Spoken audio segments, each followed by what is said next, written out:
আসসালামু আলাইকুম রহমতুল্লাহ। তুমি এইভাবে টেন্স আর কখনোই পড়নি, কোথাও পড়নি। আজকে আমি তোমাদের টেন্সকে এমন ভাবে পোস্টমর্টেম করে দেখাবো যে টেন্স তোমার কাছে এতদিন যতটা কনফিউজিং মনে হয়েছে, আজকে তোমার কাছে ঠিক ততটাই সহজ মনে হবে। আজকের এই ক্লাসটি করো, টেন্সের ব্যাপারে তোমার সকল ধরনের কনফিউশন দূর হয়ে যাবে ইনশাল্লাহ। দ্য টেন্স, টেন্স অর্থ কি? আমরা জানি টেন্সের শাব্দিক অর্থ হচ্ছে ক্রিয়ার কাল। টেন্সের অর্থ আমরা শুধু কাল বলবো না, কাল অর্থ হচ্ছে সময়, কিন্তু টেন্স অর্থ হচ্ছে ক্রিয়ার কাল। অর্থ কি? ক্রিয়া সংঘটিত হওয়ার সময়কে টেন্স বা ক্রিয়ার কাল বলে। কারণ পরীক্ষাতে আমাদের সংজ্ঞা আসবে না, আমরা কিভাবে সহজে কোনো একটা সেন্টেন্স দেখে চিনবো এটা কোন টেন্সে আছে, সেটা আসো আমরা শিখি। টেন্স অর্থ ক্রিয়ার কাল, কিন্তু এই ক্রিয়ার কালের তিনটা ভাগ আছে কেন? কারণ আমরা যখনই কোনো একটা কাজ করি এটা তিন সময় হতে পারে। হয় আমরা অতীতে কোনো একটা কাজ করে এসেছি, অথবা বর্তমানে করছি, কিংবা ভবিষ্যতে গিয়ে করব। তাহলে আমাদের ওই হিসেবে টেন্স হচ্ছে প্রধানত তিন প্রকার: প্রেজেন্ট, পাস্ট এবং ফিউচার। এটা আমরা সবাই জানি। প্রত্যেক প্রকার টেন্সকে আবার চার ভাগে ভাগ করা হয়েছে। সেই চার ভাগটা কি? সেই চার ভাগটা হচ্ছে ইনডিফিনিট, কন্টিনিউয়াস, পারফেক্ট এবং পারফেক্ট কন্টিনিউয়াস। তার মানে প্রেজেন্টের সাথে ওই চারটা আছে, ফিউচারের সাথে ওই চারটা আছে, পাস্টের সাথে ওই চারটা আছে। তাহলে তিন চারা 12টা হলো। এখন প্রেজেন্টের সাথে যেহেতু চারোটা আছে, যে চারোটা প্রেজেন্টের সাথে আছে ওইগুলো আবার পাস্ট কিংবা ফিউচারের সাথে আছে। আমরা একটু প্যাটার্ন খেয়াল করে এগুলো পড়ার চেষ্টা করি। হয়তো তোমরা এতদিন 12টা আলাদা আলাদা করে মুখস্থ করেছো, কিন্তু এখন আমরা যদি প্যাটার্ন খেয়াল করে মুখস্থ করি বা খেয়াল করি, তাহলে কিভাবে হয় খেয়াল করো। ইনডিফিনিট আমরা হয়তো তুমি পড়েছো, প্রেজেন্টের গুলো একসাথে পড়েছো, পাস্টের গুলো একসাথে পড়েছো, ফিউচারের গুলো আলাদা করে পড়েছো। কিন্তু এখন আমরা পড়বো হচ্ছে এমন ভাবে যাতে একটা থেকে অন্যগুলো আমাদের পাওয়া সহজ হয়। যেমন প্রেজেন্ট, পাস্ট বা ফিউচার হিসেবে আমরা পড়বো না, আজকে আমরা পড়বো হচ্ছে ইনডিফিনিট, কন্টিনিউয়াস, পারফেক্ট কিংবা পারফেক্ট কন্টিনিউয়াস হিসেবে। তাহলে সহজ হবে কি? ওইভাবে পড়লে সমস্যা কোথায়? সমস্যা হচ্ছে তুমি যখন প্রেজেন্ট পড়ছো তখন শুধু তুমি প্রেজেন্টের গুলাই চিন্তা করছো, এখানে পাস্ট বা ফিউচারের কথা চিন্তা করার কোনো সুযোগ নেই। তেমনি পাস্ট যখন তুমি পড়বে তখন শুধু তোমার প্রেজেন্ট আর ফিউচারের কথা চিন্তা করার সুযোগ নেই। কিন্তু তুমি যদি ইনডিফিনিট, কন্টিনিউয়াস বা পারফেক্ট হিসেবে পড়ো, সেক্ষেত্রে তোমার জন্য সুবিধা কি? আমার প্রেজেন্টের সাথে তো পাস্ট আর ফিউচার নাই, কিন্তু ইনডিফিনিটের সাথে প্রেজেন্টও আছে, পাস্টও আছে, ফিউচারও আছে। তো সেক্ষেত্রে আমরা যদি ইনডিফিনিটকে ধরতে পারি তাহলে আমরা ইনডিফিনিটের মতো করে তিনটা ধরে ফেলতে পারবো। তেমনি কন্টিনিউয়াসকে যদি আমরা ধরতে পারি তাহলে প্রেজেন্টের কন্টিনিউয়াস, পাস্টের কন্টিনিউয়াস, ফিউচারের কন্টিনিউয়াস শেষ হয়ে যাবে। তো আলটিমেটলি আমরা 3 4 12টা ভাবে না শিখে প্রত্যেক তিনটাকে, মানে প্রেজেন্ট, পাস্ট, ফিউচারকে যদি আমরা ইনডিফিনিট, কন্টিনিউয়াস, পারফেক্টের ভিতরে দিয়ে ফেলি তাহলে আমাদের মূলত শিখতে হবে হচ্ছে চারটা। তাহলে চারটা শিখে আমরা 12টা শিখবো ইনশাল্লাহ। তাহলে ইনডিফিনিট মানে কি? ইনডিফিনিট মানে হচ্ছে সাধারণ কাল বোঝাবে। কারণ ইনডিফিনিট যেহেতু আমার প্রেজেন্টের সাথেও আছে, পাস্টের সাথেও আছে, ফিউচারের সাথে আছে, তেমনি এটা সাধারণ নিয়মটা হচ্ছে কি? কোনো একটা সাধারণ ঘটনা, সেটা বর্তমানের হোক, অতীতের হোক কিংবা ভবিষ্যতের হোক, অথবা অভ্যাস, চিরন্তন সত্য প্রকাশ করে। তাহলে ইনডিফিনিট টেন্স দ্বারা কোনো একটা সাধারণ বিবৃতি অথবা চিরন্তন কোনো একটা জিনিস প্রকাশ করবে। তো আমরা চিনবো কিভাবে? খেয়াল করো। টেন্সের কাজ সাবজেক্ট, সাবজেক্ট কিংবা অবজেক্ট নিয়ে না। টেন্সের কাজ হচ্ছে, মূল কাজটা হচ্ছে ভার্ব নিয়ে। সেটা অক্সিলারি ভার্ব হতে পারে অথবা মেইন ভার্ব হতে পারে। ভার্ব নিয়েই মূলত হচ্ছে আমাদের টেন্সের কাজ, কারণ টেন্স অর্থই আমরা শিখেছি হচ্ছে কি? ক্রিয়ার কাল। তো সাবজেক্ট অবজেক্ট নিয়ে আমরা এত পেরেশানিতে পড়বো না। আচ্ছা, ইনডিফিনিট যেহেতু সাধারণ কাল, তার মানে বোঝা যাচ্ছে যে প্রত্যেকটার যে মূল ফর্মটা হবে সেটাই হচ্ছে কি বলে? ইনডিফিনিট। যেমন প্রেজেন্টের ক্ষেত্রে মূল ভার্বের প্রেজেন্ট ফর্ম থাকবে, পাস্টের ক্ষেত্রে মূল ভার্বের পাস্ট ফর্ম থাকবে, এবং ফিউচারের ক্ষেত্রে মূল ভার্বের প্রেজেন্ট ফর্ম থাকবে, ঠিক আছে, কিন্তু তার পূর্বে অবশ্যই শ্যাল বা উইল থাকবে। উদাহরণ যদি তুমি চিন্তা করো তাহলে এটা হবে হচ্ছে আই ইট রাইস। একদম সহজ উদাহরণ দিয়ে চিন্তা করি। তাহলে সাবজেক্ট আর অবজেক্ট নিয়ে আমার চিন্তা নেই, আমরা দেখতে পাচ্ছি এখানে মূল ভার্বের প্রেজেন্ট ফর্ম আছে, তার মানে এটা হচ্ছে প্রেজেন্ট ইনডিফিনিট।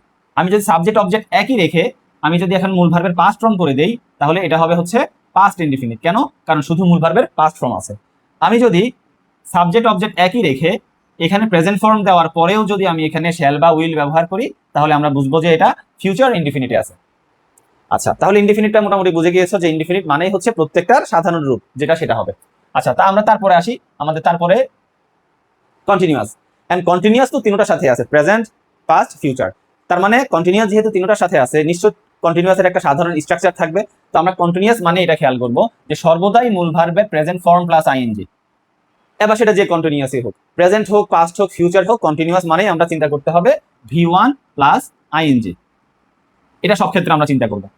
তাহলে আমি পার্থক্য বুঝবো কিভাবে যে কোনটা প্রেজেন্ট কন্টিনিউয়াস, কোনটা পাস্ট, কোনটা ফিউচার? সেক্ষেত্রে আমাদেরকে সাহায্য করবে হচ্ছে অক্সিলারি ভার্ব। অক্সিলারি ভার্ব কিভাবে? আমরা যদি দেখি যে ভার্বের সাথে আইএনজির আগে এম ইজার আছে, তাহলে বুঝবো যে ভার্বের সাথে আইএনজির জন্য এটা হচ্ছে কন্টিনিউয়াস, আর এম ইজারের জন্য এটা হচ্ছে প্রেজেন্ট, তাহলে সে প্রেজেন্ট কন্টিনিউয়াস। ভার্বের সাথে প্রেজেন্ট ফর্মের জন্য প্রেজেন্ট ফর্ম প্লাস আইএনজির জন্য সে হচ্ছে কন্টিনিউয়াস, কিন্তু তার আগে যদি বি ভার্ব হিসেবে ওয়াজ ওয়্যার থাকে তাহলে সেটা হচ্ছে পাস্ট কন্টিনিউয়াস। প্রেজেন্ট ফর্মের সাথে আইএনজির জন্য এটা হচ্ছে কন্টিনিউয়াস, তার আগে যদি শ্যাল বি বা উইল বি থাকে তাহলে সেটা হচ্ছে ফিউচার কন্টিনিউয়াস। তাহলে আমরা যদি কোনো একটা উদাহরণ দিই তাহলে কি হবে? মনে করো তিনটার জন্যই হবে আই ইটিং রাইস। কি হবে? I eating rice. এখন আমি যদি এখানে এম দেই তাহলে সেটা প্রেজেন্ট কন্টিনিউয়াস, যদি এখানে আমি ওয়াজ ব্যবহার করি তাহলে সেটা হবে হচ্ছে পাস্ট কন্টিনিউয়াস, আর আমি যদি এখানে শ্যাল বি ইউজ করি তাহলে এটা হবে হচ্ছে ফিউচার কন্টিনিউয়াস। তাহলে কন্টিনিউয়াস কথাটা শুনলে আমার মাথায় আসতে হবে এটা হচ্ছে মূল ভার্বের প্রেজেন্ট ফর্মের সাথে আইএনজি। আচ্ছা, এরপরে আমরা আসি পারফেক্ট। পারফেক্ট এর মধ্যে একই কথা যে প্রেজেন্টের সাথেও পারফেক্ট আছে, পাস্টের সাথেও আছে, ফিউচারের সাথে আছে। তাহলে কেননা আমরা এটার একটা কমন স্ট্রাকচার ব্যবহার করব। তাহলে পারফেক্ট মানেই হচ্ছে সর্বদাই মূল ভার্বের পাস্ট পার্টিসিপল, সেটা প্রেজেন্ট হোক, পাস্ট হোক বা ফিউচার হোক, পারফেক্ট মানেই মূল ভার্বের পাস্ট পার্টিসিপল। তাহলে তুমি প্রেজেন্ট, পাস্ট, ফিউচার কিভাবে চিনবে? সেক্ষেত্রে তোমাকে অক্সিলারি ভার্ব সাহায্য করবে। তাহলে দেখো, ভার্বের পাস্ট পার্টিসিপলের আগে যদি তুমি হ্যাভ হ্যাজ দেখো তাহলে সেটা হচ্ছে প্রেজেন্ট পারফেক্ট। যদি তুমি পাস্ট পার্টিসিপলের আগে যদি হ্যাড দেখো তাহলে সেটা হচ্ছে পাস্ট পারফেক্ট। আর যদি পাস্ট পার্টিসিপলের আগে যদি শ্যাল হ্যাভ অথবা উইল হ্যাভ দেখো তাহলে সেটা হচ্ছে ফিউচার পারফেক্ট। তাহলে উদাহরণটা কি? আমার সাবজেক্ট এবং অবজেক্ট নিয়ে কোনো চিন্তা নেই। আচ্ছা সরি, আমাদের সাবজেক্ট এবং অবজেক্ট নিয়ে আমার কোনো চিন্তা নেই, আমাদের সব চিন্তা হচ্ছে ভার্ব নিয়ে। তাহলে আমি যদি এখন ইটেন দেখি তাহলে আমরা বুঝে ফেলবো এটা পারফেক্টে আছে। তো কিসের পারফেক্ট? ইটেনের আগে যদি আমি হ্যাভ দেখি তাহলে সেটা হচ্ছে প্রেজেন্ট পারফেক্ট, যদি আমি হ্যাড দেখি তাহলে সেটা হচ্ছে পাস্ট পারফেক্ট, আর যদি আমি শ্যাল হ্যাভ অথবা উইল হ্যাভ দেখি তাহলে সেটা হবে হচ্ছে আমার ফিউচার পারফেক্ট। তাহলে পারফেক্ট মানেই তুমি শুধু এটা মনে রাখো যে পারফেক্ট মানেই ভার্বের পাস্ট পার্টিসিপল, এটা ভোলা যাবে না। আচ্ছা, লাস্ট আমরা খেয়াল করি যে পারফেক্ট কন্টিনিউয়াস। দেখো, তুমি যদি আসলে মানে ইংরেজি একটা প্যাটার্নের খেলা, তুমি যদি প্যাটার্নটা মনে রাখতে পারো তাহলে ইংরেজি তোমার কাছে খুবই সহজ হয়ে ধরা দিবে। পারফেক্ট কন্টিনিউয়াস, এর আগে তুমি আলাদা করে কন্টিনিউয়াস পড়ে এসেছো, আবার আলাদা করে পারফেক্ট পড়ে এসেছো, এখন দুটোটার কম্বিনেশনটা একটু খেয়াল করো। পারফেক্ট কন্টিনিউয়াস তার মানে কি? পারফেক্ট মানে তুমি পড়ে এসেছো ভার্বের পাস্ট পার্টিসিপল, কন্টিনিউয়াস মানে তুমি পড়েছো ভি1 প্লাস আইএনজি।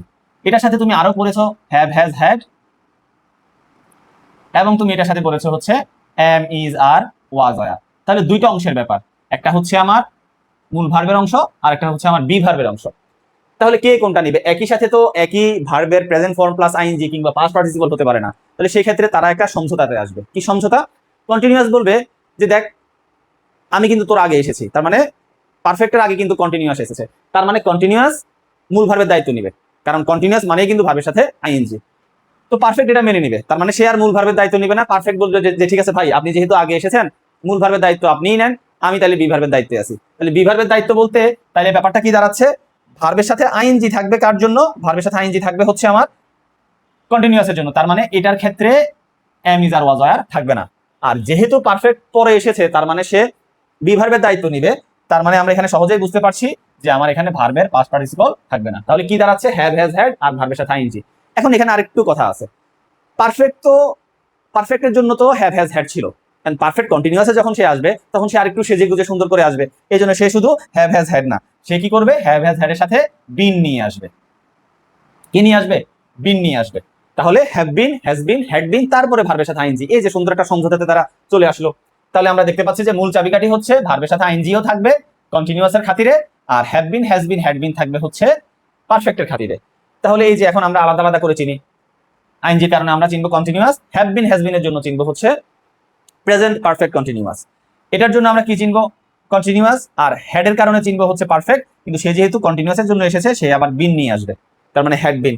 ভার্বের সাথে আইএনজির আগে যদি আমি শেল হ্যাভ বিন বা উইল হ্যাভ বিন দেখি তাহলে আমরা বুঝে ফেলবো এটা হচ্ছে ফিউচার পারফেক্ট কন্টিনিউয়াস। আশা করি খুব ভালো করে বুঝে গেছো। এখন এক নজরে আমরা একটু এটা দেখি। ইনডিফিনিট মানে হচ্ছে প্রেজেন্টের জন্য প্রেজেন্ট ফর্ম, পাস্টের জন্য পাস্ট ফর্ম, ফিউচারের জন্য shall will plus present form. Continuous মানে কি? কন্টিনিউয়াস মানেই কিন্তু ভার্বের সাথে আইএনজি, কন্টিনিউয়াস মানেই কিন্তু ভার্বের সাথে আইএনজি। এম ইজ এর জন্য সে প্রেজেন্ট, ওয়াজ এর জন্য সে পাস্ট, শ্যাল বি উইল এর জন্য সে ফিউচার। পারফেক্ট মানেই কিন্তু মূল ভার্বের পাস্ট পার্টিসিপল, পারফেক্ট মানেই হচ্ছে মূল ভার্বের পাস্ট পার্টিসিপল, পারফেক্ট মানেই মূল ভার্বের পাস্ট পার্টিসিপল। হ্যাভ হ্যাজ এর জন্য সে প্রেজেন্ট, হ্যাড এর জন্য সে পাস্ট, শ্যাল হ্যাভ বা উইল হ্যাভ এর জন্য সে হচ্ছে ফিউচার। পারফেক্ট কন্টিনিউয়াস তার মানে অর্ধেক পারফেক্ট, তার অর্ধেক পারফেক্ট, আর বাকি অর্ধেক সে কন্টিনিউয়াস, বাকি অর্ধেক সে কি? কন্টিনিউয়াস। তাহলে কোন অর্ধেক? মূল ভার্বের অর্ধেক হচ্ছে সে কন্টিনিউয়াস, আর বি ভার্বের অর্ধেক সে হচ্ছে পারফেক্টের অংশ, তবে বিন যুক্ত হয়ে। তো আশা করি এতদিনের কনফিউশন তোমার দূর হয়েছে। তুমি আবার যে কোনো সেন্টেন্স দেখো, তুমি শুধু কিওয়ার্ড মূল স্ট্রাকচারটা খেয়াল করবা, খেয়াল করে দেখবে যে তুমি সহজেই শনাক্ত করতে পারছো।